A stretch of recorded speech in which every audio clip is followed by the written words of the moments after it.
You have to just stop torturing me like this. Seriously. This is so... I don't know what I'm going to do from now on. You know? I mean, how can I go on through life without being able to listen to music like this? It's all in there. We just can't hear it because of our rooms. There's nothing special about this recording. No. This is just standard stuff. How many years have we been robbed?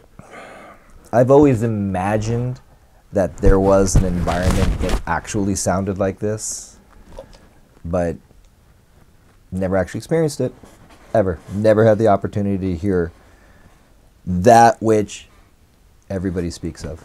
You know, I mean, you read on websites about this and that and the other, but it's all talk until this. All right. Let's have another song. So, tell me, are there subs too, or is just one little sub barely on? Okay. Listen to this. Honestly, I was thinking to myself, are you gonna have two rooms, one that's untreated and one's treated, where I can listen to two, like exactly, you know, two identical systems, so I could hear a difference? It's not necessary. It's completely, totally unnecessary. How about the emotional connection immediately? Doesn't the room just go away and it's just you and the music? Yes. Yes. Which is the way it's supposed to be. I think you're as close. Listen to this guitar. It's golden. I mean, I've never not heard both speakers.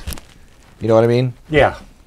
I mean, I've aimed, I've taken, you know, measuring tools out. Doesn't make any difference. It still sounds like two speakers. You know, they're perfectly matched speakers. Yep. You know, they're little rockets. You know, I've got these Sony towers, and I imagine if I put them in here, along with my Polk sub, that it could be tuned to actually sound wonderful. What it's supposed to sound like. Absolutely. Now, I remember that my friend growing up, his family, around our junior, senior years in high school, they created a theater room, but, you know, all they did was kill it. That's all they did. They just slammed it closed, you know, with their padding and whatnot that they had going on. And it was quiet, but it didn't sound like this. It's got to be musical. Yeah, it didn't sound anything like this. And he had good stuff. He had Macintosh amplifiers, you know, the top of the line stuff, but didn't sound anything like this. Listen to these backgrounds here. I mean, it's just so warm, you know? It's all about managing the reflections from the sidewall with the direct energy from the speakers. There is a magical balance between this and this and this intersection here from all the sidewall reflections. It's almost like these reflections slice pieces of feeling and emotion out of the direct sound, which is no room sound. It's the straight sound. It's almost like the reflections cut like a whip on your skin into it. Yeah. And every time it hits it and cuts it, you get less feeling. So it's that delicate balance. That's why I designed my foam the way I did, because it has a different response curve that's more musical. Not only must you control the reflections, but you must control them in the rate and level. It's just not like your friends did in their home theater room. Throw up a bunch of padding. Yeah. I don't care what, if you got $100 million in gear. Sound is sound. The room doesn't care what you spent for your gear. Right. Could care less. Could care less. And I'd probably be able to, it's a given, I know that. This, you know, those speakers that I have towered up in my room, I find myself, I feel like I have to push them really hard when people are in there so they can hear it. And I feel like that would go away. Well, it would. I mean, I shouldn't, I have, what do I have, like 500 watts of power, and it doesn't feel like, I feel like I gotta. Because your noise floor is so high. Your average pressure levels in that room are between 95 and 105. That's the range you operate in. You don't have a low in that room. Your low is 95. When the drums start, when percussion comes in, I don't care about the flutes and the strings and the reeds. I don't care about them. They can't hurt us that much. But the drums and everything else coming into play. Plus, you got what, 65 people in there? I got 56 people. 56 people in there. Okay. So that's a lot of speakers. Each one of those are 6 inches in diameter. So you got a lot of speakers in there. And they're spread out through the whole room. So the energy field is energized through the whole room. They combine into one speaker. You can't compete with that. Your noise floor is so high. You would have to get to 125 SPL for them to hear your PA. Wow. Because you're already buried. Right. Right. See. Listen to this song. This is a live recording. I'm trying not to weep. It sounds like there's a choir standing in front of me. I mean, I hear center, but I hear complete definition from the left and the right as well. Lonesome, I took some comfort there. La la la. Me out, dude. Seriously. Well, it's funny you say that because Tara Naomi was here. Tara's a really great singer from LA, and she does a lot of studio work and has her own albums. But she came here and she did some recording in the room and also did some listening. But she said the same thing. She goes, Dennis, I'm blown away, but I'm also saddened. She goes, I'm saddened because no one else can hear this except in this room. And she goes, I've been in recording studios my whole life all over the world, and I've never heard anything like this. So she's a big fan of ours, and we're very excited when we go to LA. We're actually moving the company to Los Angeles in about 30 days. Oh. So that's why I want to kind of move on your project. Oh, man. I know. Our design work has taken us to LA. We're building this really cool project for a client there, and he's consented to letting us use the room as our demo facility in Los Angeles, Nice. in Hollywood. Nice. So he flew over here, listened where you are. He looked at me after 30 seconds. He goes, when can you come to LA? That's all he said. And then the next day I was there. So we hit it off right away. He's a great guy, and we're building him a wonderful room. And so yeah, in about 30 days we're actually moving. I've been here 2 years. I wish we could have found each other sooner, but it's okay. It took me that long to figure out what the problem was. You know, why am I going crazy? It's always the room. People don't understand how important. You are listening to garage sale gear with a blown right channel, and you think there's a middle speaker. That's how good, or that's how powerful. Let's say it this way. That's how powerful the room is in this equation. When your front end gear is so rotten, everybody that sits in that chair goes, Dennis, I'd like to bring my system in this room. Right. That's the point. It's the room. It's always the room. It's never the gear. Never the gear. And I've gone overboard. Even my power cords are from Walmart at $3.98 a piece. Hanging from the ceiling. And I didn't like the dispersion pattern on the speakers, so I changed them with my foam. There you go. Yeah, so I've done all kinds of crazy things. I've done everything in my power to de-emphasize the cost of the gear. Right. It's the room. Spend your money on the room. Don't spend all your money, just a percentage. Because the benefit to cost ratio is so good. If you treat the room, spend 25% of your budget on the room. You'll get a 200 or 300% more sound quality out of your system. That's a fair trade. See, and people just don't get that, and there's a lot of misunderstanding out there. How much could you do a 9x10, like mostly square room for? Well, first off, 9 foot and 10 foot, 8 foot ceiling. Yeah. It's a horrible size. I wouldn't put music in it, Okay. to be honest with you. All right. Here's why I tell you that. The amount of treatment I would have to use to correct the problems, you would barely be able to sit in it. Oh, okay. It's too small. I see. We have a database of 116 rooms that I've built and measured. It would fall in the bottom third. The bottom third is what we call the red zone, which we just tell customers, sorry, I'm not going to waste your money. Find another room. And then we give them some different sizes to look at. And some take that advice, some continue on, but we don't want to be in the business of disappointing people. We want to be in the business of telling them the truth. The musical truth can be reached, but I got certain minimum requirements to get there. Right. You know, I Makes really sense. do.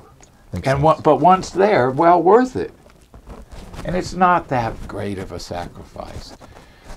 14 foot is about your smallest dimension that you can work with All right. if you're going to have an 8-foot ceiling. Anything less than that, just keep it in the back of your mind when you see future buildings that you're, or future rooms that you're considering.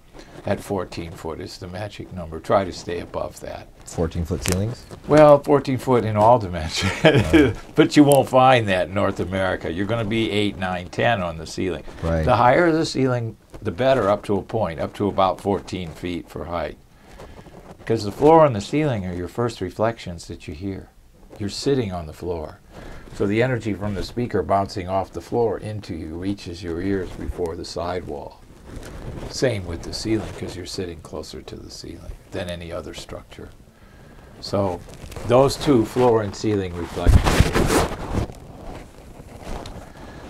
Well, I tell you, when you walk in here, it's like, it's palpable. You know, you can feel it on the ears just walking in. We have 7,000 pounds of carbon, which is our low-frequency management technology in the room. Carbon is activated charcoal, or activated, yeah, it's just charcoal, basically. Yeah, just click that on there. It's just charcoal. So we process it, make it really porous, so it's creates really a lot of surface area for low-frequency absorption. Then we put it inside a technology that amplifies and magnifies its performance, and we get a lot of low frequency absorption in a small amount of space. We build it into the walls of studios. What size is this room? 18, 18, 8. You have 3 dimensions all that have 8 in their last number, so they're all divisible by 2. That's sin number 1, acoustic sin number 1. So, and I did that on purpose to show people. The room is flat down to 27 cycles, which is just unheard of for a square room. That said, you've got 7,000 pounds of carbon in this room too, so I've had to make the room considerably smaller. But making it smaller is okay as long as you make it smaller with the right technology. Right. And you don't need a lot of space. I mean, you're what, 6 foot, maybe 7 foot from the speakers? It's not a lot, but you need a lot. You need 4 or 5 feet on both sides. You need distance from the front wall. Can't jam them up against the wall. We see that a lot of times. Back wall's critical. You're about at your minimum distance right now as long as you're using diffusion. Diffusion's a really powerful tool. It gives you air and separation. And let me play something for you here that is just... You see, you play trumpet. I played trumpet Oh, yeah? in middle school band. I sat second chair. I could never get to first chair. The guy, Gary Novak, he always beat me. He was a great player, though. He was better than I was. But I still wanted to be in that first chair, you know. You know, I never wanted to sit first chair. No? I always You always like- got the cool parts to play, though, the solos. Nah, who cares about that, man? Harmony's where it's at. I know, you're Harmony's Where right. it's at. You're right. You know, I'm a bass player. Oh, you are? Yeah, that's what I do.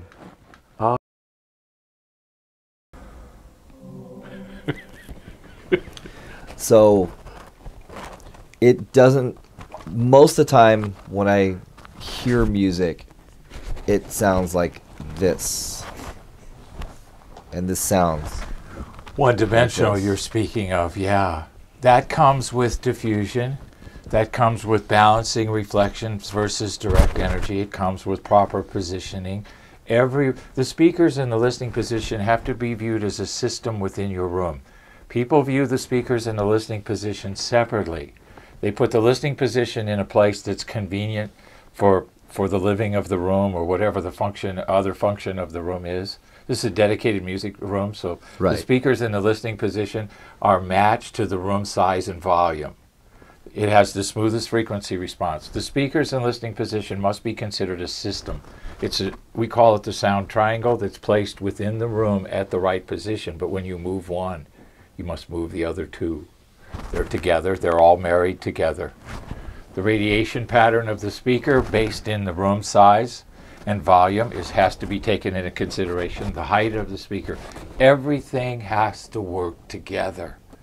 People buy big speakers and put them in small rooms. That's just the worst thing you can do. Right. But they love the monuments. I call them phallic symbols. They love their gods, and they want to worship them. That's funny. They got flashing lights and meters, and That's funny. I want to hear only the music. I want to be taken out of the front row, put on the stage, and yes, please give me an instrument. You know, it pulls you in. You want to sing with everybody. You want to play with everybody. It's been something I've been chasing for years and years, and finally I just got so tired of it 8 years ago. I said, I am going to create my own products.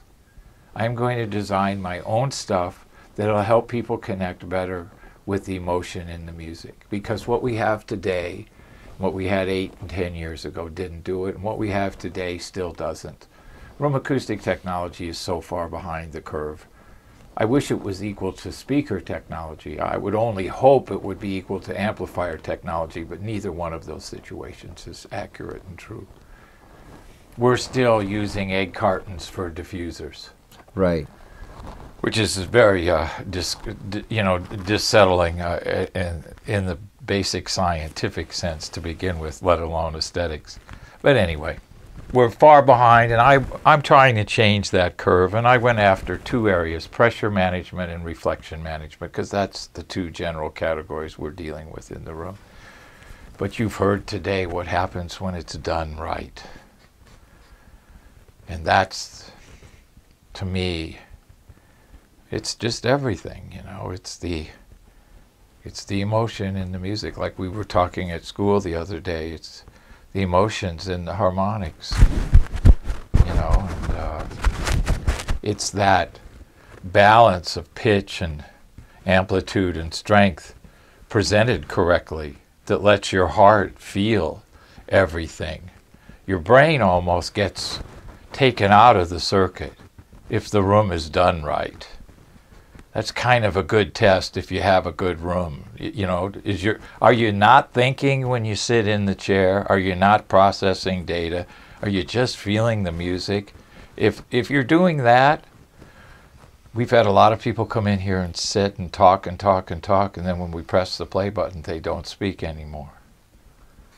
It has that big of an impact on them. Tara was one of those gals that went through that. Well, it's certainly a unique experience. It really is. I don't know how else to describe it. My one engineering friend said, "Visceral, Dennis." I said, "Thanks, Bob." That's all you got? Visceral? Visceral. That's an engineering term. Give me something from your heart, Bob. And Bob's a good guitar player. You know, Bob knows better. But he comes over here all the time wanting to play, so, you know, he likes it. He just likes coming in here and just playing He just, whatever. I'll come home and he'll be here. He just lets himself in. I don't care.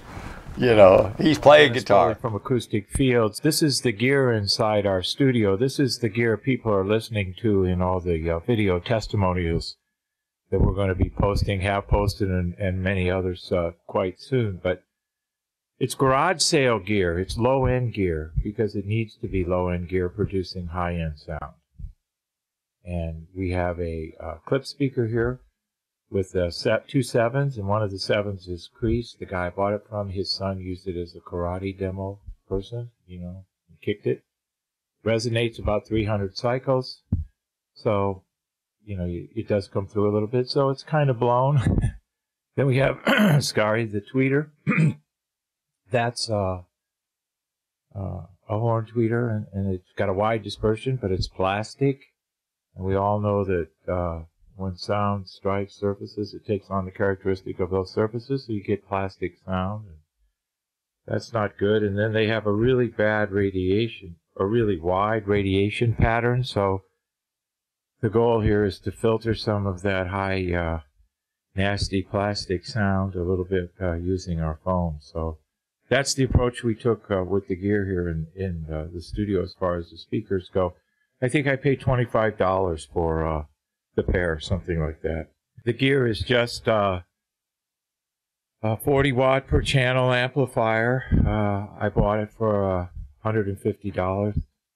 The CD player is all probably 20 years old, and things move really slow on it. It takes a long time to load. You know, it's one of the old first CD players. And then just the converter that I had in inventory here in the studio. So nothing fancy. I think you've got $500 worth of gear in the whole group. So obviously we're not gear-oriented. We're room-oriented, and this is the reason we've chosen gear like this, because we want to really focus on room sound and how important that is. And the reactions you're getting to these videos are all about the room sound. So you have $500 worth of gear with a blown right channel speaker producing a room sound that you hear and see the reactions to. So just keep all of that in mind, and just thought you'd like to know. Thank you.